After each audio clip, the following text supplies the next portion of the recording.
মুখ্যমন্ত্রীর এক বিবৃতিকে কেন্দ্র করে বিরোধীরা অপপ্রচার করছে এবং ভুল ব্যাখ্যা করছেন। কি সেই বক্তব্য? আজকে যখন উত্তরবঙ্গ যাচ্ছেন তার আগে বিমানবন্দরে মুখ্যমন্ত্রী বলেছেন দুর্গাপুরের যে ঘটনা অত্যন্ত নিন্দনীয় এবং পুলিশ ব্যবস্থা নিয়েছে, কিন্তু তিনি সাবধান করে অভিভাবকের মতো বলেছেন যে রাত্রিবেলায় একটু বুঝে শুনে বেরোতে হবে। কারণ এটা তো ঠিক, আমরা তো জানি মা দিদিমারা বলে থাকেন যে বেশি রাত হয়ে গেছে বাবা বাইরে যেও না। তার মানে কি এটা উনি বলতে গেছেন যে না স্বাধীনতা নেই, যে যেখানে ইচ্ছা বেরোতে পারবে না? তা তো নয়। কেন সবসময় ভুল ব্যাখ্যা করেন বিরোধীরা?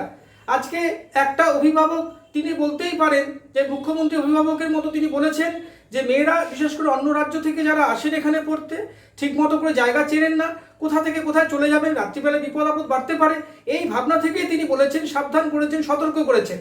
কিন্তু এটাকে নিয়ে একটা ঘোলা জলের মাছ ধরতে নেমে গেছেন বিরোধীরা, যেটা সবসময় করে থাকেন। মুখ্যমন্ত্রী মমতা বন্দ্যোপাধ্যায় পশ্চিমবঙ্গে যেরকম স্টেপ নেন এই ধর্ষণের বিরুদ্ধে থেকে আরম্ভ করে যে কোনো কিছুর বিরুদ্ধে, আজকে কিন্তু অন্যান্য রাজ্যে সেরকম হয় না। অন্যান্য রাজ্যে ধর্ষিতাকে মেরে ফেলা হয়, তেমনকি সাক্ষীকে অবধি জ্বালিয়ে দেওয়া হয়। এরকম ঘটনা তো আমরা দেখেছি অন্যান্য রাজ্যে। আজকে এই রাজ্যে এরকম ধরনের ঘটনা হয় না এবং পুলিশ অত্যন্ত স্ট্রিক্ট এবং তিনজনকে ধরেও ফেলেছে এবং বাকিদেরও ধরে ফেলবে বলে আমরা বিশ্বাস করি।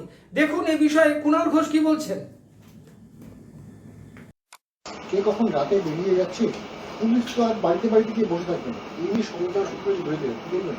দেখুন, মাননীয় মুখ্যমন্ত্রীর বক্তব্য বিকৃত করা হচ্ছে এবং উনি যেটা বলতে চেয়েছেন বা বলেছেন আর যেটা অপপ্রচার করা হচ্ছে দুটো কোনো অবস্থায় এক নয়। মুখ্যমন্ত্রী খুব নির্দিষ্টভাবে বলছেন যে যে কেউ যে কোনো সময় বেরোতে পারে, কে কখন কোথায় যাবেন এটা তার অধিকার। কিন্তু যদি প্রাইভেট ইউনিভার্সিটি বা এইসব বিষয়গুলোর হয় যেখানে অনেক অন্য জায়গার মানুষও আসেন পড়তে, ছেলে মেয়েরা, তাদেরও তো একটা সিস্টেম থাকে, যে সেই নিরাপত্তার দিকটাও দেখা উচিত। তার মানে এই নয় যে মেয়েরা রাতে বেরোতে পারবে না। মুখ্যমন্ত্রী খুব স্পষ্টভাবে যে কে কখন বেরোবে এটা সম্পূর্ণ তার স্বাধীনতা।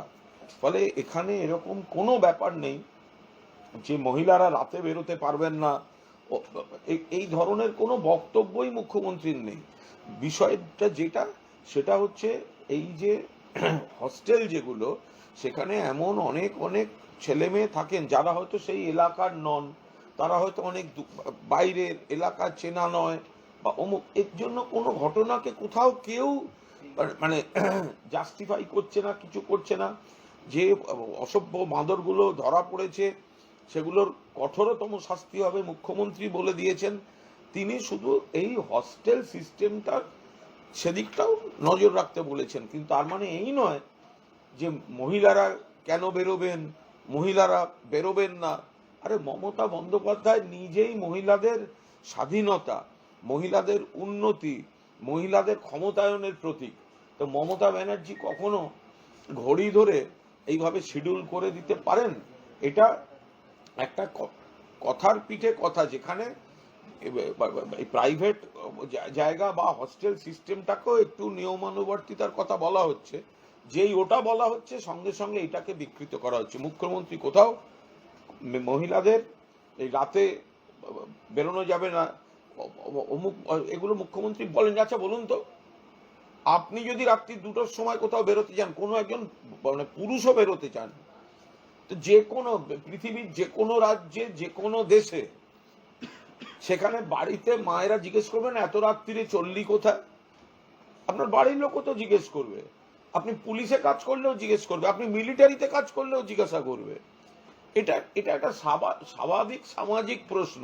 এর সঙ্গে আইন শৃঙ্খলা, মেয়েদের সময় বেঁধে দেয়া, মেয়েরা কেন বেরোবে, এগুলোর কোনো সম্পর্ক নেই। আমি আবার বলছি, মুখ্যমন্ত্রীর বক্তব্য বিকৃত করে কুৎসা করা হচ্ছে। মুখ্যমন্ত্রী আরো বলেছেন, আপনি যেটা বুঝেও বললেন, মেয়েটি প্রাইভেট মেডিকেল কলেজে পড়ে, প্রাইভেট মেডিকেল কলেজগুলোরও দায়িত্ব রয়েছে। রাত 12:30টায় কিভাবে বাইরে বেরোলো? আমি যতদূর জানি জঙ্গল এলাকায় ঘটেছে। প্রাইভেট মেডিকেল কলেজে পড়ুয়াদের দিকে নজর রাখা উচিত ছিল, বিশেষ করে মেয়েদের দিকে নজর রাখা উচিত। রাতে তাদের বাইরে বেরোনো অনুমতি দেওয়া উচিত নয়, তাদের নিজেদের রক্ষা করতে হবে। দেখুন, বিরোধীরা বক্তব্যকে অন্যভাবে দেখানোর জন্য রাজনৈতিক ফায়দা নেওয়ার চেষ্টা করছে। দেখুন, বিরোধীদের না প্রতিবাদটা খুব সিলেক্টিভ প্রতিবাদ। এবার আসল কথাটায় আসুন তো, আরজি করে 24 ঘন্টার মধ্যে মমতা ব্যানার্জির পুলিশ দোষীকে ধরেছে, এবার মালদায় যে ছাত্রী রহস্য মৃত্যু, সেখানে মূল অভিযুক্তকে আরজি করেরই একজন জুনিয়র ডাক্তার, তো তার বেলা তো কেউ নেই কোথাও, তার বেলা তো অভয়া মঞ্চ যায় না। মালদায় হোটেলে মৃত্যু হলো একজন ডাক্তারি ছাত্রী, সেখানে মূল অভিযুক্তকে, কে তাকে হোটেলে নিয়ে গেছে, কার বিরুদ্ধে খুনের অভিযোগ, সে তো আরজি করেরই একজন জুনিয়র ডাক্তার। তো তখন তো কই এত লাফালাফি বিরোধীদের দেখা গেল না, অভয়া মঞ্চকে তো তখন সরব দেখা গেল না। একটা ঘটনা ঘটেছে, ঘটনাটা অত্যন্ত খারাপ, মুখ্যমন্ত্রী নিন্দা করছে, তৃণমূল কংগ্রেস নিন্দা করছে, পুলিশ কড়া ব্যবস্থা নিচ্ছে, কিন্তু তা নিয়ে কারা বলবে? বানতলা ধানতলা ডাক্তার অনিতা দেওয়ান, কদিন আগে যে বিজেপির পুরীর সি বিচে ধর্ষণ হয়, মধ্যপ্রদেশে নার্স খুন হয় হাসপাতালে, তারা বলবে? ঘটনা খারাপ ঘটনা, তার জন্য দোষীদের কঠোরতম শাস্তি। আমাদের ভিডিও ভালো লাগলে লাইক ও শেয়ার করুন, কমেন্ট সেকশনে গিয়ে জানান আপনাদের মতামত। আরও ভিডিও পেতে চ্যানেলকে সাবস্ক্রাইব করুন। প্রতি মুহূর্তে খবরের আপডেট পেতে প্রেস করুন বেল আইকন।